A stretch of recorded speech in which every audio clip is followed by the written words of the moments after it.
जी बिल्कुल, रमज़ानुल मुबारक की आमद के साथ ही फैसलाबाद के मुख्तलिफ़ इलाकों में रमज़ान बाज़ार भी कायम कर दिए गए हैं ताकि शहरियों को सस्ते दामों अशिया की फ़राहमी मुमकिन हो सके। लेकिन जब हम यहाँ पर आए तो हमने शहरियों से जब बात की तो उनका ये कहना था कि जहाँ पर हुकूमत की जानिब से सस्ते रमज़ान बाज़ार कायम तो किए गए हैं, लेकिन साथ ही उन्हें कुछ मसाइल का भी सामना करना पड़ रहा है। जैसे कि चीनी की अगर बात की जाए तो चीनी जो है वो लंबी कतार में लग कर जो है वो शहरियों को हासिल करनी पड़ती है। दूसरी जानब जब उनकी बारी आती है तो वो भी जो है वो सिर्फ हुकूमत की जानिब से ये ऐलान किया गया है कि सिर्फ एक शख्स को जो है वो सिर्फ 1 किलो चीनी ही फराहम की जाएगी। तो ये शहरियों की जानिब से काफ़ी शिकवा किया जा रहा है। दूसरी जानिब जो शहरी हैं वो ये भी कह रहे हैं कि जो यहाँ पर दुकानदार हैं उनकी जानिब से काफ़ी जो गाहक आ रहे हैं उनको काफ़ी लंबा इंतज़ार करवाया जाता है। जो आटा है यहाँ पर जो फराहम किया जा रहा है शहरियों को, उनकी जानिब से भी यही कहा जा रहा है कि दुकानदार जो है वो पहले मोबाइलों पर लगे रहते हैं, शहरियों को काफ़ी इंतज़ार करवाते हैं। तो इसी हवाले से हम शहरियों से भी बात करते हैं कि वो इस हवाले से क्या कहते हैं और उनके मसाइल से जो है वो आगाह होते हैं। जी आ जाइए।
अच्छा सर, बताइएगा कि आप यहाँ पे रमज़ान बाज़ार में आए हैं तो किस तरह का रिलीफ आपको दिया जा रहा है यहाँ पर, क्या आपका मसाला है? देखें जी, रमज़ान में हम आते हैं, रमज़ान बाज़ार में इसलिए आते हैं कि हम रमज़ान बाज़ार में चीज़ें सस्ती मिलें। आटा लेने गए हैं, आटे वाले के पास वो चेंज नहीं है, 5 रुपये की खाता दूसरा आदमी को बोल देता है कि बाहर से आप चेंज लेकर आए। बोला चीनी वाले के पास आते हैं तो लाइन देख लो कितनी बड़ी लगी है, 1 घंटा लग जाता है। वो आदमी पहुँचते पहुँचते उधर 1 किलो चीनी देते हैं। 1 किलो चीनी से क्या बनेगा रमज़ान में? कम से कम 5 किलो नहीं तो 2 किलो तो कम से कम एक आदमी को दें। देखो ना, ये लेने लगने से टाइम भी ज़ाया हो रहा है। बाद में देखो वो बैठा है, वो मोबाइल के साथ भी लगा रहता है। आदमी पीछे इंतज़ार करते हैं तो मोबाइल, कभी किसी के साथ बात करते हैं, कभी किसी के साथ बात करते हैं। नमाज का टाइम हो गया, अभी नमाज पढ़ेंगे या ये चीनी लेंगे जैसे। देखिए, फर्स्ट ऑफ ऑल तो ये अस्सलाम वालेकुम, बात ये है कि हुकूमत ने एक चीनी पर केजी 65 रुपीज़ फिक्स की है। अब वो आदमी अगर पैसे देता है उसको 5 रुपये बकाया नहीं दिया जाता है कि 5 रुपये कम है या इसमें हमने चीनी डाल दी है। ये को रूल तो नहीं है, ये को कायदा कानून नहीं है। एक बंदा जाएगा, 10 बंदे और आएंगे, उनको बात ऐसे सलूक करेंगे, इट्स इम्पॉसिबल। उसको पूरी चीनी, पूरे पैसे लेने चाहिए, पूरे बकाया उसको रिटर्न करना चाहिए, है जी। और 60 and above not should be stand in the line.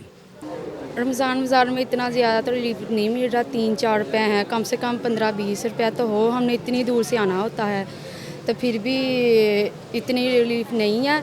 ये हो कि कम, हम तो बाज़ार से भी इतना कम रेट्स में ले सकते हैं। 1 किलो से ज़्यादा चीनी नहीं दे रहे, तो यही है, 2-3 रुपया का ही फ़र्क है, इतना ज़्यादा फ़र्क नहीं है। जी अस्सलाम वालेकुम सर, ये सस्ता बाज़ार में मैं हाज़िर हुआ हूँ। तो सस्ता बाज़ार तो किस चीज़ का है? मैंने केले पता किया है, यहाँ पे 150 रुपये केला है और बाज़ार में से 120 रुपये केले हैं। तो क्या है सस्ता बाज़ार, क्या फ़ायदा है? वो सब्सिडी जो दी जा रही है वो किसके लिए दी जा रही है, किसको दी जा रही है?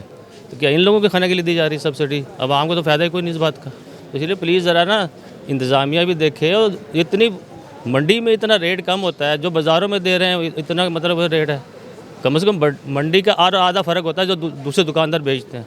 जब आप लोग बेचेंगे इतना तो आपके क्या वहाँ पे मतलब मंडी का क्या रेट चल रहा है? आप मंडी में रेट सही निकालें, जो यहाँ पे रेट सही मिले लोगों को। सर, यहाँ पे मसाइल ये हैं कि चीनी जो है वो लाइन में लगकर मिल रही है और 1 किलो से ज़्यादा चीनी नहीं दे रहे हैं। तो इधर सब चीनी जो है 2 किलो चीनी हमारी जो ज़रूरत की वो 2 किलो है, लेकिन हमें रोज़ाना आना पड़ता है 1 किलो चीनी लेने के लिए। हम काफ़ी दूर से आए हैं और यहाँ पे आके पता चला है कि 1 किलो चीनी से ज़्यादा चीनी नहीं दे रहे, और बकाया भी जो ज़रूरी की अशिया नोश है इधर, लेकिन उसमें भी कोई इतना ज़्यादा रिलीफ नहीं है। अच्छा, बिल्कुल जैसे कि आपने देखा कि यहाँ पर फैसलाबाद में जो रमज़ान बाज़ार लगाए गए हैं, जिसका बुनियादी मकसद शहरियों को सब्सिडी देना था, लेकिन शहरियों की जानिब से अक्सर शिकायत ही सुनने में आ रही हैं कि यहाँ पर जो है वो कोई सब्सिडी नहीं दी जा रही। तो ज़िले इंतज़ामिया को चाहिए कि यहाँ पर जो रमज़ान बाज़ार कायम किए गए हैं उनमें सब्सिडी दी जाए, कुछ शहरियों को रिलीफ फराहम किया जाए, ताकि शहरी जो है वो जो गर्मी के सख्त मौसम में यहाँ पर आ रहे हैं उनको तो ज़्यादा से ज़्यादा रिलीफ मिल सके। जी, न्यूज़ रिकॉर्डर की वीडियोस देखने के लिए हमारे चैनल को सब्सक्राइब कीजिए और बेल आइकॉन को क्लिक कीजिए ताकि आप हमारी नई आने वाली तमाम वीडियोस देख सकें।